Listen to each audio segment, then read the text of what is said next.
IVM.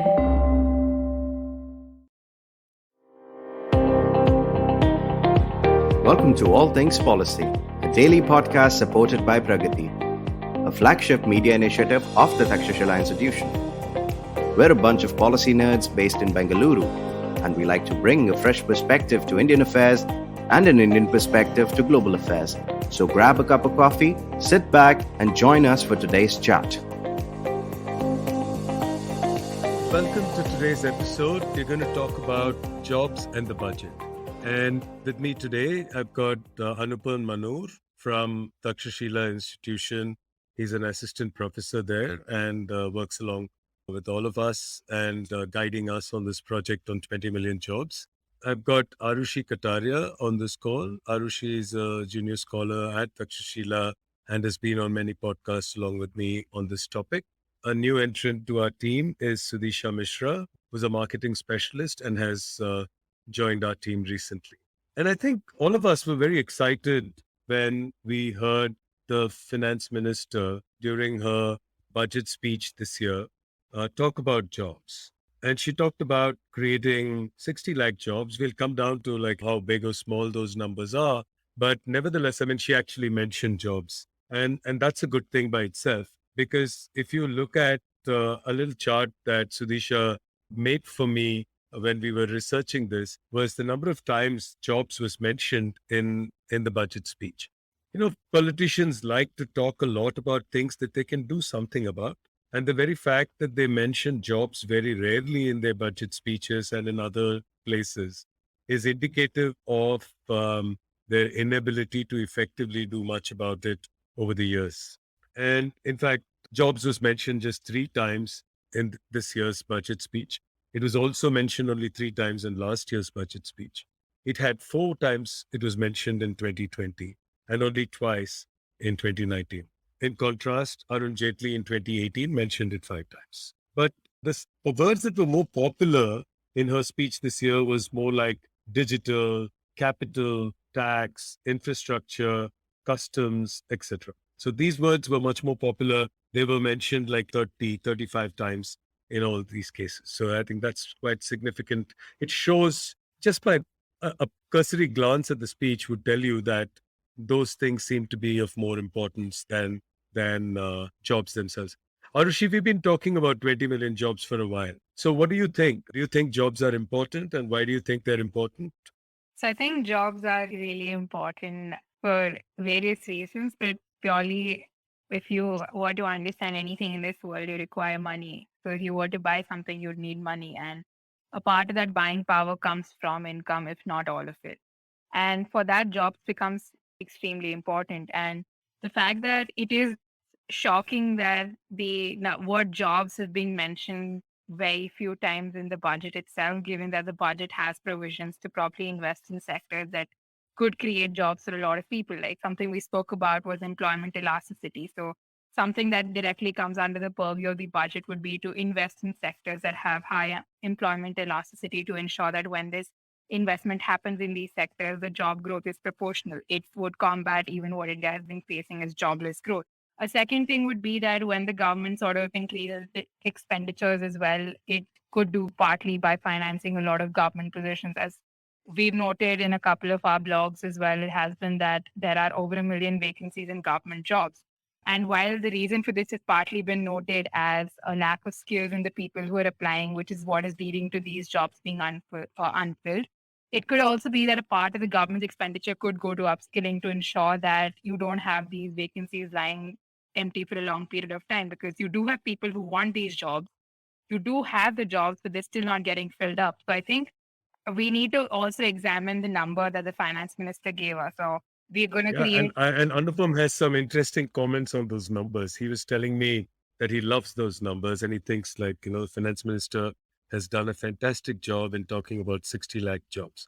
What do you think, Anupam? I think 60 lakhs is a big number, right? The 60 lakhs number actually, that particular announcement betrays a complete lack of appreciation of the gravity of the situation. 60 lakhs in over 5 years, was it?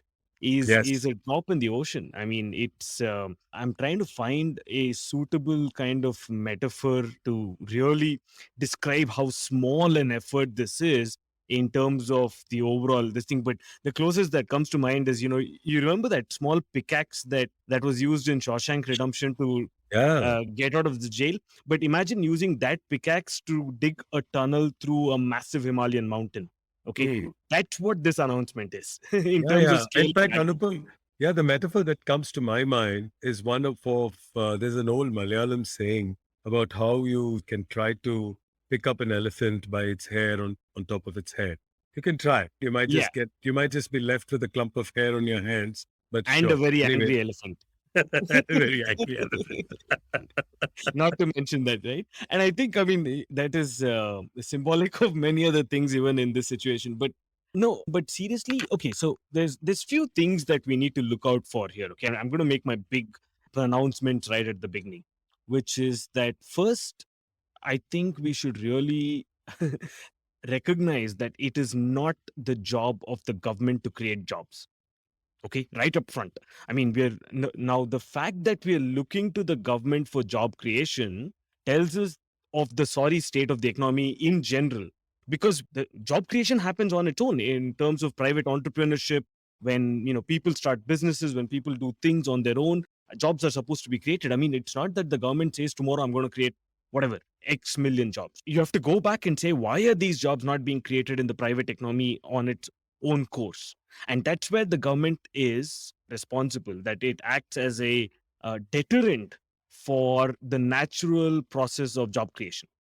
And Hmm. so the first task of the government is not to make big announcements saying we are going to employ people or we're going to create jobs, but the first job of the government is to say that we are removing all of the deterrents that are in place today, which is stopping the natural course of job creation in a growing economy like India. So that's the first thing that we've got to really You're focus on. talking here about liberal trade policy, improved banking structures and policies around that. Is that what you're talking about? Yeah, that entire gamut. I mean, I think like we've spoken about this endlessly, not just us, but pretty much everybody. But yes, you're talking about an overall kind of conducive environment for people to start businesses, for people to hire labor, and for people to engage in productive activity. Okay, and this includes industrial policy, this includes land laws, labor laws, this includes trade laws, this includes Shops and Establishments Act, and the whole gamut of regulations that exist around economic activity. So I won't get into all of those details because I Sure. think we have done that to death. But that's the first thing that you've got to look out for. Second thing to really look out for is that jobs creation, again, is not something that should be done during the budget time. Yeah, The and I think budget the is not, yeah, expectations of also of the budget have reduced over the years. But yeah, yeah. good I mean, point around. Yeah. the the budget is not meant for big policy announcements on things like this. You have parliament for that if you have got big policy changes. A budget is merely for allocation of resources. It's supposed to be a boring, mundane kind of task, but nonetheless, whatever, it has gained this sense of ceremony and fanfare around it. And so we look out for big policy announcements. But okay, so that's the second one, right? Job creation should have been on the mind of the government throughout the year. It has to be part of its legislation. I mean, it has to be part of all kinds of legislation it makes. Hmm. When it's talking about, for example, e-commerce policy, it's not really just e-commerce policy, because jobs is an important part of e-commerce policy. When it talks about cab aggregation, jobs is an important part of that. When it talks about anything else, jobs has to be an integral part of the way it thinks about policy, because that is a fundamental problem to the Indian economy now. So that's like a second thing. And third, yeah, 60 million jobs over 5 years is a minuscule 60 amount. lakh jobs, not 60 60 lakh, million. sorry. Yeah. Hmm. Yeah, I wish it was 60 million. 60 lakh jobs is a minuscule amount given the sheer magnitude of the problem that we are facing. We Yeah. need 20 million jobs every year, and we are talking about 6 million over 5 years. Yeah. So, Sudisha, you are in Lucknow and there's elections afoot in Uttar Pradesh. So, what are political parties saying about jobs? What's the hawa like in Lucknow at the moment? And are jobs anywhere in the picture? Yeah, so in public policy, we talk about this phase called the Overton window, which indicates the range of policies that the mainstream population accepts at a particular amount of time. And I think that if you look at UP right now, if you compare it to 2017, when the last elections were held, there was a focus on reducing hate crimes and rioting in the state. There was a focus on increasing women's safety. But if you look at the elections this time, the general population is definitely demanding jobs. They are demanding their unemployment to be reduced. If you look at all the election manifestos of the major parties that are contesting in the elections, you will see that they are focusing on jobs. Congress, for example, has been stressing on doing away with all the vacant posts that are lying in government jobs in their door to door campaigning. If you look at BJP's manifesto, they've highlighted that they will give one person from each family a job within the next 5 years. If you look at Samajwadi Party's manifesto, they haven't really talked about a particular number in general, but they've indicated that they will introduce something like Manrega, not exactly that, but something on the lines of that, and help people in the IT sector get jobs in the state. So that's what the parties are promising. But when it comes to what the general population is demanding, I think that it's very important for them right now to improve their financial situation given how COVID-19 has impacted their lives. I was reading this report by Niti Aayog, which was released last year on multidimensional poverty. And you can see that 37.79% of UP citizens are actually multidimensional poor, which means that they lack access to basic facilities such as healthcare, education, etc. And because of that, they are living dangerously close to areas where they face environmental hazards and they face crime on a daily basis. Mm-hmm. The general, I can't say that about Lucknow because Lucknow is the capital city of UP, and it's where the elite population lives. But if you look at other small towns in UP, for example, and I've been reading a lot of op-eds, you can see that the general population is definitely demanding employment to be increased in their towns, for financial support, for government support. They don't want to sit idle. They want to go out and work for their families. Yeah, the recent riots in Patna, where 35,000 jobs were being pursued by over a crore applicants, and people just gave up hope and then they set about burning trains. So I think that those kind of unemployment riots are scary and could very well, yes, be up in the future. So, Anupam, what are your thoughts on this subject? Yeah, I mean, so here's the good news. I know the first part of what I said was extremely dismal in nature, like a true economist. But the good news is that finally, I think it's the problem of jobs has come onto the political radar, right? Given what Sudisha said, in a way that is extremely encouraging, that people have put this on the radar and that political parties have to now start paying attention to this. So even in the budget, the fact that it was mentioned that there was a policy aimed at creating jobs, irrespective of how big or small it was, at least shows a change in direction of thinking from before. If you remember, I mean, 3-4 years back, the last time when people started talking about jobs, it was just Mm-hmm. brushed aside with the classic pakodas, which we don't have to get too much into detail. It was just completely arrogantly brushed aside, saying, pakodas have, pakoda walas have jobs. At least now it shows that they're taking it seriously at the union level, maybe, but at least at the state level. And I think that is a very encouraging sign. And going forward, this has to become a political issue.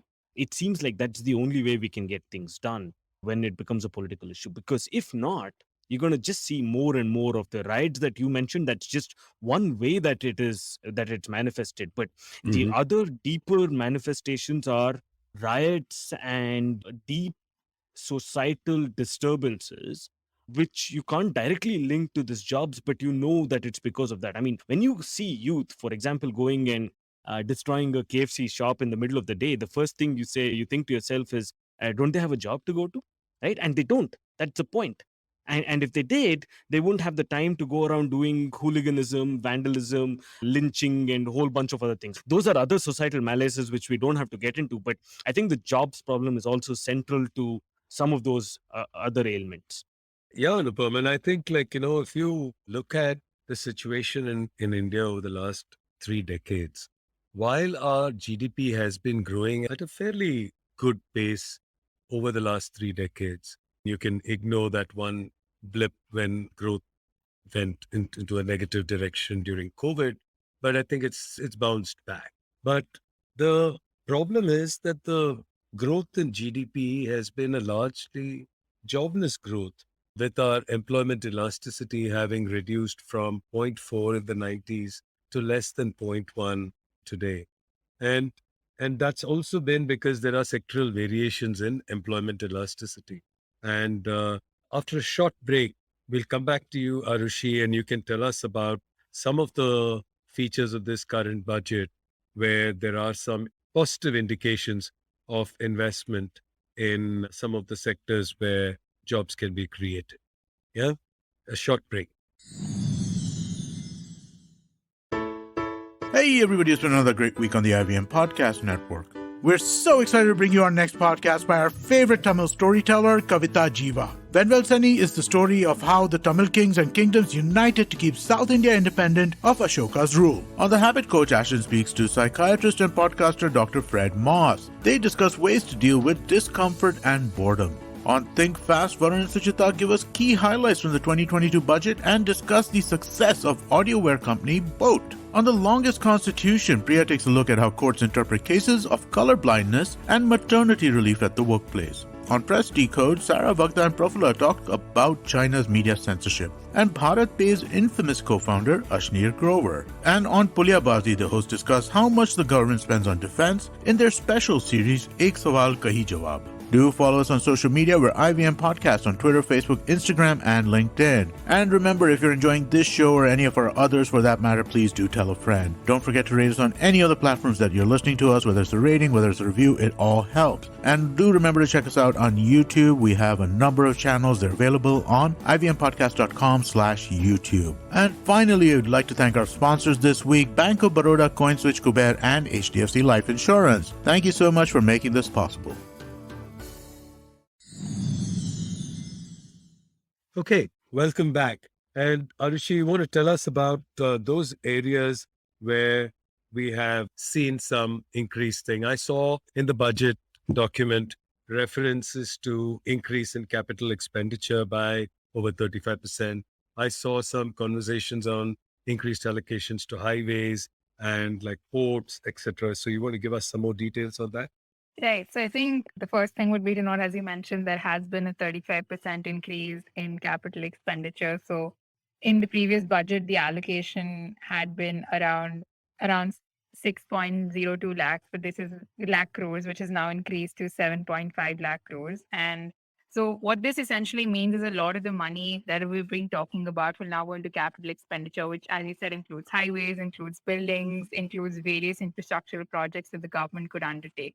Now, why this is important is because of the fact that capital expenditure generally goes into into sectors that create jobs, such as construction and utilities. This is something that we've noted, that these are sectors that have an employment elasticity of more than 1%, which means that of more than one, which means that if I were to increase my allocation by even 1%, the number of jobs I would create would be much larger than that. So this is positive news when it comes to job creation, that if the government effectively puts its money into the correct kind of expenditure in Capex where we can create jobs, then we might just be able to create a lot more jobs than we'd imagine. However, this comes at a cost. Some state governments have come out saying that this might not be the best move, given that while you're increasing expenditure at the national level, there is a reduction in the grants that are being given to states. So now this could play out in two ways. One being that the states don't get the kind of money that they would have wanted for the projects they wanted to invest in. And now there's a central scheme of overall, we're going to invest this much money, but there's a reduction in how much the states were going to get. Another way to look at it is maybe since now it's become a more central union driven agenda, implementation could be better because now you don't have to rely on different state governments managing their own mandates. I think, however, apart from Capex, something that we should be talking about is the large reduction that has happened in Narega. So Narega's allocation initially was around 98,000 crores, but this year's budget has pegged it at 73,000 crores, which is a reduction of over 25,000 crores. Part of this is also meant to satisfy some last year's liabilities, which means that effectively the money that is now available under Narega has further reduced from 73,000 around. It has gone down to 51,000 crores. Now, why this number matters is because Narega is supposed to be a demand driven scheme. It's supposed to be people going and demanding these jobs from their local politicians when they go to the sarpanch and they say that I would like a job. And the demand driven creates these jobs and then they're being paid. However, the significant reduction in the allocation to the budget itself could point at it becoming now a supply driven job. That if I know that I only have this much money to put out through the policy, will I actually be able to effectively create the number of jobs that I would have wanted to? A couple of research studies. Or is it the other way, Aarushi? I mean, I think is the allocation to Manrega actually indicative of the government's expectation that demand for Narega might come down because employment markets will strengthen? So do you think that there is some? Then I Yeah. think a part of the budget would also be contradictory because they have increased the budgetary allocation to the PM Awas Yojana by allocating 48,000 crore rupees to it. And the logic to that is this will also create demand driven jobs that since you're going to have this much money that is going to be invested in not just creating affordable housing, but given that it's in the construction industry, you will create jobs. I think that if the logic was that people would be demanding less, then this sort of allocation would be completely paradoxical to that. And I think the second thing to note is that Narega is largely implemented in the rural areas. And by reducing the expenditure that is happening in rural areas is also maybe a sign that the government is pointing towards that they're shifting their priorities to the urban areas, maybe given where that's where the PM Awas Yojana is. So I think a newspaper article also mentioned that in the last 7 years, this is the lowest allocation that has been given to rural areas ever. And I think that is also something worth thinking about. That is this a pointed move on the part of the government to shift expenditure from the rural area to the urban area, which it now looks at as the center for where jobs are going to be created? Wonderful. And Anupam, would you like to add anything to this? Yeah, I think it's good news for the rural areas that they've stopped spending on rural areas by and large, and it's bad news for urban areas because we know that where the government decides to focus its priorities on would tend to result in outcomes which are less than favorable. So that was said only half flippantly and half jokingly, but in reality, though, I think a phased reduction in expenditure on NREJ is really good news for overall jobs problem. That might seem like a counterintuitive thing to say, but NREGA has created deep distortions in the jobs market. Because in the same area, while you have NREGA program, you also have deep labor shortages like in farmland and in other places, because that's the kind of distortion that this has created. It has also prevented other kind of productive activity from taking place because a lot of people are just stuck at 100 days work, and even in that 100 days work you can do 50 days work, you can pay off somebody. We know the deep leakages that exist in the Indian state system, and so there are a lot of inefficiencies built in to the NREJ. So and all of that means you have extremely low productivity, which naturally results in extremely low wages, and people are stuck in that low productivity, low wage, government job guaranteed cycle. And I think it's a good news if they get out of it. They'll then look at upskilling themselves and various other ways to get out of NREJC. So that is one part of it. The other one on Capex, yeah, I think it's great news if we are increasing expenditure on Capex, because that's the one area that the government can actually influence things and influence positively. Right? Apart from what Aarushi said, which is deeply impactful, is that Capex also has a multiplier effect. So apart from the fact that Capex has in usually happens in areas which has the highest employment elasticity, Capex also has the highest kind of multiplier effect, which is that for every 1 rupee that you spend, that the government spends, will result in a 4 rupees outcome or increase in output. Right? So 1 rupee spent will result in a 4 rupees output.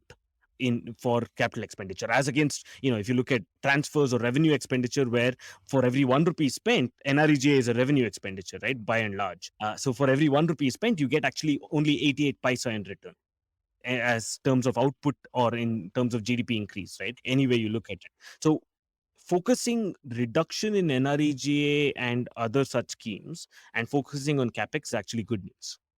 Yeah. So that's wonderful. But there's also been an increased awareness that many people have lost jobs, especially from the MSME sector. And those companies, many of those MSME firms have sort of been forced to shut down because of lack of funds, etc. So there's been some emergency funds which are being offered to the MSME sector. So, Aarushi, do you have some numbers around how big this allocation has been towards emergency funds, credit being available for the MSME sector, and how that I might don't have, impact? I don't have exact numbers available for this, but I could tell you what is the impact that we're looking at. So, MSME is a very crucial sector when it comes to employment, because even if you have one single firm, it tends to employ a decent number of people. So, and it has been noted that when these sort of firms are given access to credit in their early stages, they're more likely to influence employment numbers and create job creation. So, like a number in the US noted that in their first year, successful startups end up creating 20% of jobs in that year. So, which is to tell us that startups and MSMEs play a very crucial role in job creation itself. So, that's why it becomes important to help MSMEs. And what has, Anupam. Yeah, go ahead. Anupam has a completely different opinion on this subject. So I was going to ask Anupam to tell us why he believes that MSMEs are not the answer to India's job crisis, right? Yeah. MSMEs employ X number of people, but Yeah. Anupam, go for it. No, let's start with this, right? MSMEs are not equal to startups, unfortunately. Now, giving some kind of lease for startups which have just started, which require that kind of extra push right at the beginning or a helping hand, I completely understand. But MSMEs are those, now the kind of help that we give are to firms that have remained micro or small or medium at best for the last X number of years. I mean, they've been that way and they will continue to be that way. They will not grow. And so there's no point wasting more and more money on a firm that will forever employ only 10 people or 20 people, right? Now, if you want maximum bang for the buck, to use a common kind of cliche, if you want maximum bang for the buck, you should be spending money on those areas where you will get like 100 where on firms that will give you like 100x return, not 1x return or 0.5x return, right? Now MSMEs, it's fine, and MSMEs can survive, they do an important job, etc. But the fact that we keep artificially throwing a lifeboat to many of these, or not lifeboat, what is that word, that whatever, we throw them basically helping hand forever, and they don't get out of that cycle. They're Yeah, they put completely them on the dependent. ventilator, right? Yeah. Yeah, they're forever on the ventilator, right? So there's that sick and dying industries, they're forever sick and dying industries. And there's no point continuously spending so much money on firms that employ 10 people or 20 people, and they will, as because of our labor laws, because of our industrial policy, etc., they remain that way. We need to be focusing or encouraging factories that employ 50,000 people, 100,000 people, 500,000 people, not the scale of 50, 100 people, right?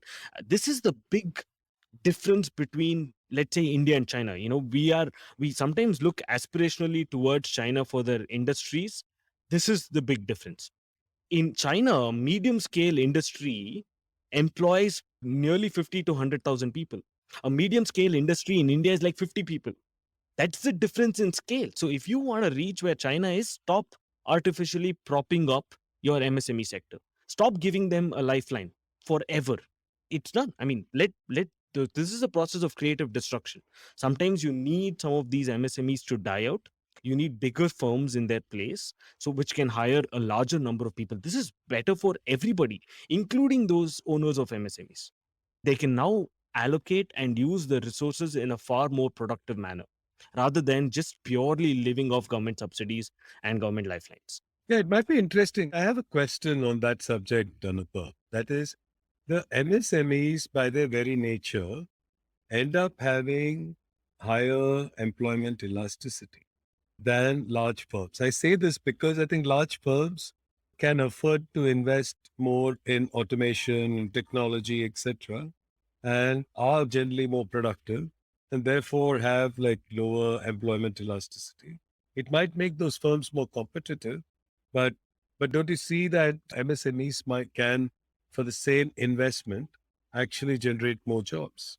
See, at that scale, see, this is about talking about growth at what base level, right? Yeah. You'll always have, you start at such a low base level, you increase growth by 5%, yes, you will have employment also growing, but that scale, I mean, that effect will wear off very quickly. That is part Because A. those And part, firms may not survive. I think the point is that they might create jobs initially. Those 10 jobs which have been lost might get revived for a little while, but those firms don't grow. Those firms are not competitive, unlike the larger firms which are truly competitive and have used all the right technology. So no, therefore, they create and more jobs too. importantly, we won't allow them to grow, Sridhar. We Yeah. won't allow them to grow because we have such strict laws. The minute they touch like maximum 99 employees, this whole bunch of archaic laws sets in. And so nobody wants to grow beyond 99.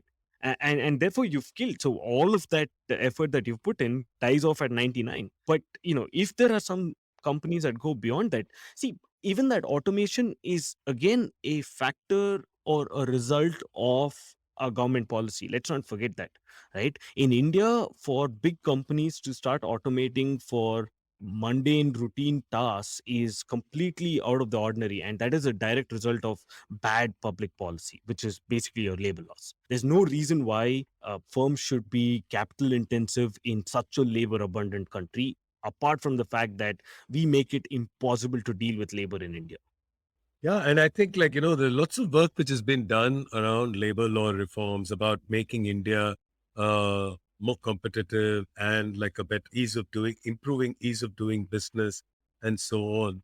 And I think there's been a lot of talk and not much action in those areas. And I don't see anything that the current budget is saying as well. So I think to sum up, really, if I look at it, it is heartening to note that the central government has started talking about jobs directly in its budget speech. The fact that they have mentioned 60 lakh jobs, though woefully inadequate, it's a good directional change to actually mention it. So that's number one that I see. Number two is we need to start thinking big. We need to realize the magnitude of the problem and understand that we need to create 100 million jobs in the next 5 years and not 6 million. So unless we realize that, own up to this current situation, that cannot be done. Thirdly, the government has a big role in being able to create jobs, not by directly offering jobs, but more really by looking at reducing the friction to job creation, changing labor laws, doing other things, that creating the right infrastructure. All that is something that the government needs to be doing. But the good thing is that there has been renewed focus on capital expenditure and infrastructure development. And that's something. And I think we talked about the PLI schemes, etc., in our earlier episodes, but I think that's important to note that the number of sectors that have been covered by it have also gone up in the recent budget. So I think And these that are it all, has got onto the political radar, as Sudisha says. That's yes. important. Yeah, that's a very critical one. I think the fact that it is on the political radar, I think when people start demanding jobs, government will eventually be forced to do that. And that's the beauty of democracy, that what people want is what they get. So thank you very much. That's all for today. And we hope to talk to all of you again soon. If you liked our show, don't forget to check out other interesting podcasts on the IVM network. You can tune into them on the IVM Podcast app, ivmpodcast.com, or wherever you listen to your podcasts. You can also follow IVM on social media. The handle is @IVM Podcasts on Twitter, Facebook, and Instagram. And hey, if you'd like to dive into Takshashila's research on technology, strategy, and economic affairs, check us out at our Twitter handle @TakshashilaINST or our website takshashila.org.in.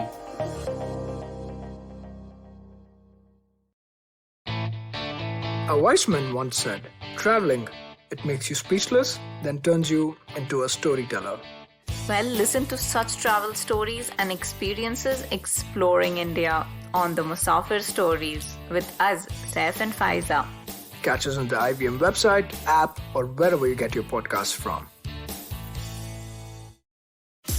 Namaste, this is Cyrus Brocha. I am part of the government cancel culture program to remove rubbish off all the different streams available. So what we have is all the collected rubbish we put together on our show. It's called Cyrus Says. It's on IVM podcast. You have to watch it and listen to it. It's on our app. It's on our website. It's on the YouTube channel. It's on Facebook. There are many different ways. Don't bother me and ask me how. You have to find out. We talk to different personalities. Many of them are known. Some are just people we meet downstairs and invite them up for chai. But the point is, it's fun and it's very therapeutic. So please join in and listen to Cyrus Says.